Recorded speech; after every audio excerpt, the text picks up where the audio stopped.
Hey, I'm Ryan Reynolds. Recently, I asked Mint Mobile's legal team if big wireless companies are allowed to raise prices due to inflation. They said yes. And then when I asked if raising prices technically violates those onerous two-year contracts, they said, "What the f*** are you talking about, you insane Hollywood ass?" So to recap, we're cutting the price of Mint Unlimited from $30 a month to just $15 a month. Give it a try at mintmobile.com/switch. $45 upfront payment equivalent to $15 per month. New customers on first 3-month plan only. Taxes and fees extra. Speed slower above 40 gigabytes. See details.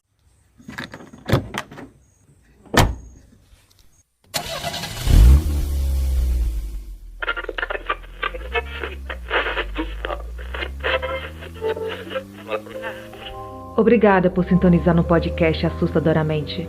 O caminho para o terror começa aqui, e não há como voltar atrás.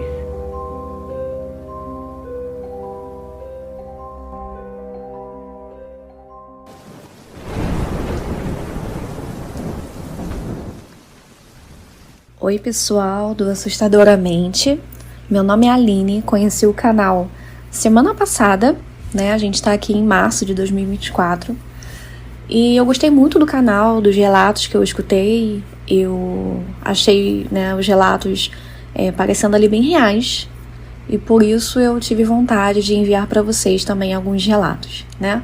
Mas eu vou enviar aos poucos. E esse relato de hoje em questão eu quis contar assim em áudio, até para talvez explicar ali um pouco melhor, enfim, o que aconteceu, né? Eu sou cristã, sou do Rio de Janeiro, mas eu tenho uma família espírita, né, que acredita muito no espiritismo, segue. Inclusive eu tenho até um parente distante que eu não conheço pessoalmente, mas na minha família algumas pessoas conhecem, e ele até, assim, é bem famoso nesse mundo aí espírita, né, que é o Divaldo Franco. Tem até um filme, para quem é curioso, o nome do filme se chama Divaldo, o Mensageiro da Paz. Eu acho que isso conta um pouco, assim, da história da minha família, né? Enfim, vamos lá para o relato então. Esse relato aconteceu há cerca de 9 anos atrás, não sei necessariamente, assim, a data, mas naquela época eu estava morando aqui no Rio de Janeiro, porém eu precisei passar alguns anos em Niterói, morando junto com uma tia emprestada, no bairro de Pendotiba, em Niterói, né? Eu fazia faculdade na UF, então eu precisava ficar na casa dela durante a semana. Essa tia, ela morava sozinha, e uma casa, assim, muito grande mesmo, assim. E aí eu fui morar com ela, só para vocês tentarem localizar, assim, de como que era essa casa, né? Essa casa ficava dentro de um condomínio. Quando você chegava na casa, tinha uma garagem, assim, subterrânea. Em cima dessa garagem tinha um quarto com uma varanda. De frente para esse quarto tinha um outro quarto, que eu vou chamar aqui de quarto azul. Entre eles ali um banheiro. Nesse mesmo andar tinha uma sala, assim, muito grande, que dava para ver a sala de jantar, assim, em cima. E aí nesse segundo andar teria então ali a cozinha, área de serviço, uma varanda. Tinha uma escada que seria para um terceiro andar, que ficava em cima do quarto azul e do quarto que eu vou chamar de vermelho, que é o quarto da varanda, que ficava o quarto dessa minha tia. E tinha alguns outros andares por lá que nesse relato não fazem diferença. Enfim. Eu, na época, eu tava buscando muito, assim, a Deus, eu orava muito, eu lia a Bíblia, eu tava bem envolvida, assim, nas questões da igreja. E aí, eu tava também passando por um momento, assim, da minha vida de muito conflito, né? Eu tinha saído de um relacionamento, enfrentava algumas coisas, assim, difíceis com outras pessoas, né? Então era um momento que eu tava ali muito sensível, assim, à presença de Deus, enfim, a esse mundo sobrenatural. E aí teve um dia que eu cheguei da faculdade, enfim, e na hora de dormir, eu lembro que eu tava muito cansada e falei assim, ai Deus, hoje eu não vou orar não, que eu tô muito cansada, sabe? Mas amanhã eu oro. E aí eu fui dormir nesse quarto vermelho. Esse quarto vermelho, ele tinha ali uma cama de casal. Eu chamo de quarto vermelho porque tinha um papel de parede nesses tons mesmo, assim, vermelho. E aí tinha uma cama de casal que o pé da cama ficava pra onde tem uma varanda, né? Leva assim uma varandinha.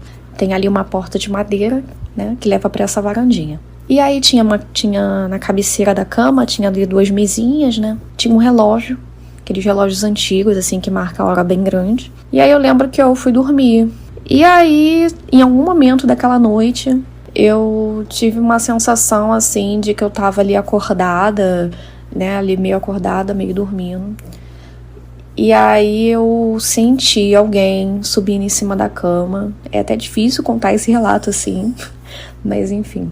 E aí eu senti que tinha alguém subindo, né, ali em cima da cama, porque a cama, ela chegou a afundar. E aí eu não conseguia abrir meus olhos. E aí aquela coisa subiu na cama, subiu ali em cima de mim. E eu senti como se aquela coisa tivesse pegado ali as duas mãos e empurrado assim meu peito, como se quisesse entrar em mim. E naquele momento a minha boca chegou a abrir assim, sem que eu fizesse força, sabe? Ela abriu automaticamente, como se algo estivesse abrindo a minha boca. E aí eu senti que algo queria entrar em mim naquele momento. E aí eu lembro que eu repreendi assim, sabe? Eu lembro que eu repreendi em nome de Jesus, repreendi umas 2 vezes, assim, até que eu consegui levantar, né? Aí eu sentei, assim, e aí eu senti uma atmosfera que na minha vida eu nunca tinha sentido aquilo antes. Era como se eu tivesse... Naquele momento eu senti como se eu estivesse numa bolha, e nessa bolha é como se a minha oração para Deus, ela não passasse, sabe? A sensação era de como se eu estivesse ali numa bolha gritando para Deus, e aí é como se não chegasse a ele, assim. Essa era a sensação, assim, daquela atmosfera espiritual naquele momento. E aí logo que eu, né, levantei, eu olhei o relógio e era 3:03 da manhã. E aí eu fiquei, ainda tô aqui, né, até bem arrepiada. E aí eu levantei e eu senti muito, assim, claro em mim, assim, o Espírito Santo falando que era para eu orar até as 6 da manhã. E eu comecei a orar. E eu fiquei, meu Deus, como é que eu vou fazer? Vou ficar 3 horas orando. Mas era, assim, uma situação horrível, assim. Eu não conseguia ver, mas eu sentia que tinha algo ali muito maligno, assim. E aí eu comecei a orar. E mesmo com essa sensação, assim, né, de que ali parecia uma bolha, que minha oração não saía dali, é como se, né, e aí eu começava a orar quando eu cansava, eu louvava quando eu cansava, eu lia a Bíblia, cheguei a abrir a porta, né, da varanda pra olhar lá pra fora, porque eu acho que por alguma situação, assim, de me sentir ali muito sozinha naquela situação, né. Então acho que eu abri a porta e aí, enfim, tava escuro ainda, cheio de neblina. E aí eu fiquei mais assustada ainda. E aí eu fechei e continuei orando. E eu orei até as 6 da manhã. Quando deu 6 da manhã, assim, eu me ajoelhei para orar, para entregar ali aquela oração final.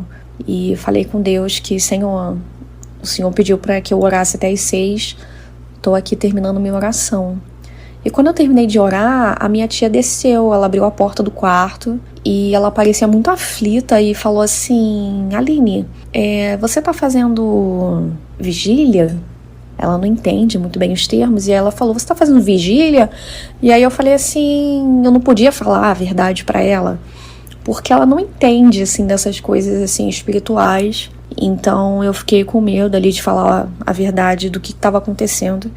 E aí eu falei pra ela que eu tive um sonho ruim, então eu tava orando. E aí ela começou a chorar, do nada, assim, ela nunca tinha chorado, assim, pra mim. Ela começou a chorar muito, dizendo que ela não tinha conseguido dormir aquela noite, que tinha alguma coisa que não deixava ela dormir, e ela tava muito angustiada, porque ela ia fazer uma viagem, e ela tava achando que ela ia morrer. Ela tava com esse sentimento de morte. E aí eu orei por ela, ok, fui dormir. Quando eu acordei, né, ali, acho que era umas 9:30 da manhã, eu acordei com a faxineira de lá. E aí ela falou pra mim que ela queria muito falar comigo. E falou assim: Aline, eu preciso muito falar com você, eu preciso te contar uma coisa que aconteceu aqui semana passada. Quando ela falou aquilo, na mesma hora me veio a sensação, assim, a certeza de que ela tinha vivido algo sobrenatural ali também. E aí eu pedi pra que ela me contasse, né, o que então tinha acontecido com ela naquele quarto. E falei que algo aconteceu comigo também, mas antes eu queria ouvir dela. E aí ela falou que estava dormindo depois do almoço naquele quarto, escondido da minha tia. E ela sentiu, assim, ela estava deitada de lado naquela cama, e ela sentiu alguém deitando na cama junto com ela e abraçou ela, assim, por trás. E ela tava nessa coisa de meio assim, meio dormindo, meio acordado, uma coisa meio assim, exatamente como eu senti. E ela sentiu alguém abraçando ela, e ela achou que era minha tia. E ela segurou a mão, assim, nisso que ela segurou a mão dela passou. E aí ela ficou muito assustada e viu a imagem de uma mulher de costas na varanda desse quarto, né? Nós oramos, enfim, a minha tia, depois a gente contou pra ela, ela meio que não acreditou, e aí, enfim. E aí passou um tempo, passou um ano, um ano e pouco, daquela situação, né? Depois daquele dia, eu decidi não dormir mais naquele quarto, comecei a dormir no quarto azul, que ficava em frente, que era até um sofá-cama, assim, muito desconfortável, mas eu dormia nesse outro quarto. Eu lembro que eu até levei óleo ungido, assim, eu ungi esse quarto azul e eu entendi que, bem, não adiantava nem eu ungir o quarto vermelho, até porque a dona não sou eu, né? Existe uma dona lá, que era essa minha tia, então talvez tinha alguma coisa com ela que não adiantaria eu ungir aquele quarto, mas enfim, eu ungi só o quarto azul e decretei ali no mundo espiritual, naquele momento, que aquele quarto passava a ser meu, né? Enfim, passou mais de um ano. Teve uma noite, um final de semana, que uma amiga da minha tia foi dormir lá. Essa amiga dela foi dormir lá e foi dormir nesse quarto vermelho junto com a minha tia, né? E eu no quarto azul. E aí tá, ela dormiu lá. A noite tranquila e tal, não sei o quê. E aí quando foi de manhã, no café da manhã, essa amiga dela virou e falou assim na mesa, assim, que nunca mais ela ia dormir naquele quarto. E aí eu, por quê? O que aconteceu? E ela, não, foi horrível aquela noite, foi horrível essa noite, nunca mais eu durmo aqui, o que foi aquilo? E aí eu, tá, mas o que houve? Aí ela falou que ela tava deitada na cama, mexendo no telefone, minha tia já tava dormindo, e a porta tava aberta, assim, lembrando que a cama fica encostada na parede que tem a porta na parte mais lateral. E aí ela viu alguma coisa, assim, alguém entrando, rastejando naquele quarto, indo pra baixo da cama. E embaixo da cama, eu não sei explicar, mas a minha tia teve a mania, assim, de botar papelão embaixo do colchão da cama, assim. Não sei a razão disso, mas ela tinha papelão. E aí essa amiga dela falou que isso que entrou rastejando e foi para baixo do quarto começou a arranhar. E começou a fazer muito barulho com esse papelão e que ela ficou assim, paralisada. Minha tia não acordava e ela também, não sei porquê, ela falou que não quis acordar a minha tia, porque estava dormindo. E ela começou a orar, assim. Começou a orar e orou até dormir, não conseguiu se mexer e nem sair de lá daquele momento. Enfim, essa é a situação do quarto vermelho, não sei o que tinha lá. Foi uma casa construída pela minha tia, então assim, minha tia comprou o terreno, não tinha nenhuma outra casa lá antes construída. Eu acho, a minha hipótese é de que isso tem a ver com algo que a minha tia já fez, algo que minha tia não, algo como se acompanhasse minha tia, né? Até porque quando eu fui morar com ela nessa casa, eu tive um sonho, assim, antes disso, que eu vou deixar para outro relato, tá? Então aqui fica meu relato, meu agradecimento. Desculpa pelo relato grande, mas eu acho o relato bem importante, assim. Eu acho que é algo que ficou muito para mim. Então, por isso, eu sinto essa necessidade, assim, de às vezes falar sobre isso, que ainda fica meio interrogação na minha cabeça. Tchau, tchau, beijo e até.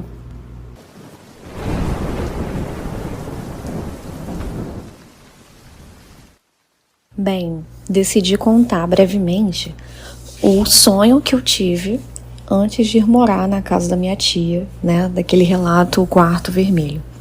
Quando eu passei para a faculdade, lá em Niterói, eu não tinha condições, assim, de alugar um lugar, né, para morar. Mas eu tinha aquela tia emprestada que morava em Niterói, ainda mora, e ela tinha a mãe dela, né, na época viva, que morava ali bem perto da UF e morava sozinha num apartamento. Eu não tinha muito contato, assim, né, com essa idosa, né, vou botar assim. Mas ela, enfim, topou me receber na casa dela. Então, a minha mãe tinha conversado com ela na época, então eu fui morar com essa idosa, né. E eu fui morar com ela, lá eu tinha um quarto, que era o antigo quarto da minha tia de Pendotiba, né? Daquele outro conto, daquele outro relato. E, enfim, nesse quarto eu tinha a sensação muito estranha, assim. Eu tinha uma sensação na casa, assim, muito esquisita. Eu fiquei nessa casa, eu acho que só por 2 semanas, porque eu fui muito maltratada, assim, por essa idosa.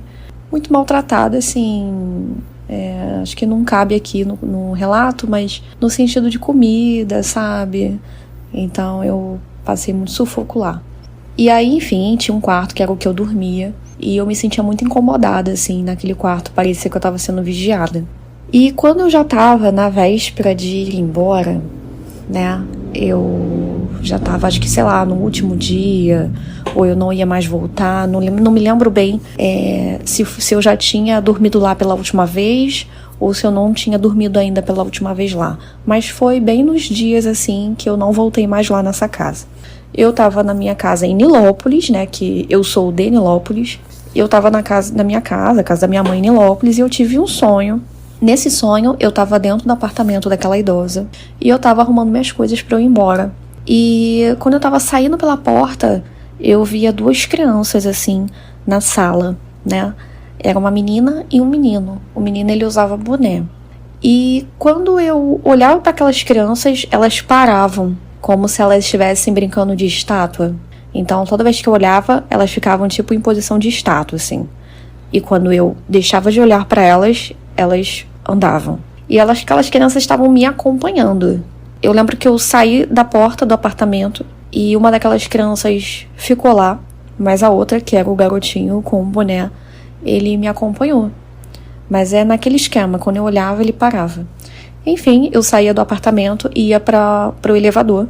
Quando eu apertava o botão do elevador, antes do elevador abrir a porta para mim, eu me assustava e me dava conta de que aquele garotinho estava do meu lado.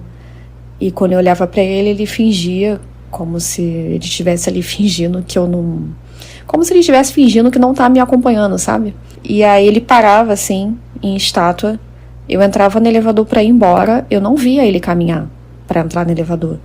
Mas quando eu começava a descer no elevador, que eu olhava para o meu lado, aquele garotinho estava lá.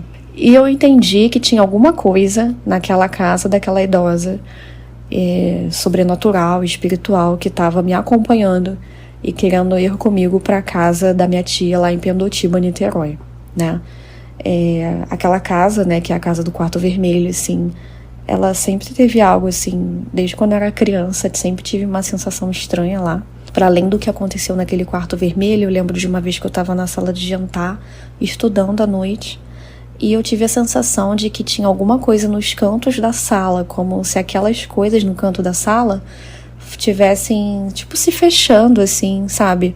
O ar, como se o ar tivesse se fechando, assim, como se algo tivesse se aproximando, assim, de mim, sabe? Mas eu não conseguia ver com os meus olhos, assim, eu só tinha a sensação, assim, era algo que...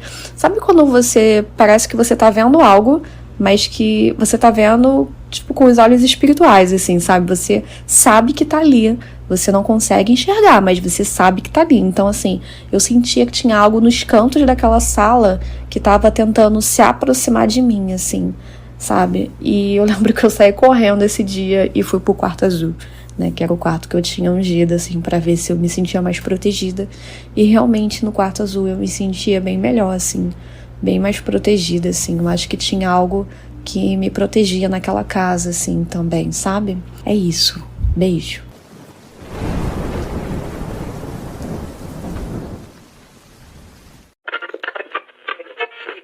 Obrigada por assinar o Assustadoramente. Você tem alguma história sobrenatural para contar? Então envie seu relato para o e-mail assustadoramente@outlook.com ou envie através de áudio pelo Telegram. Siga as redes sociais do podcast. Os links estão na descrição do episódio.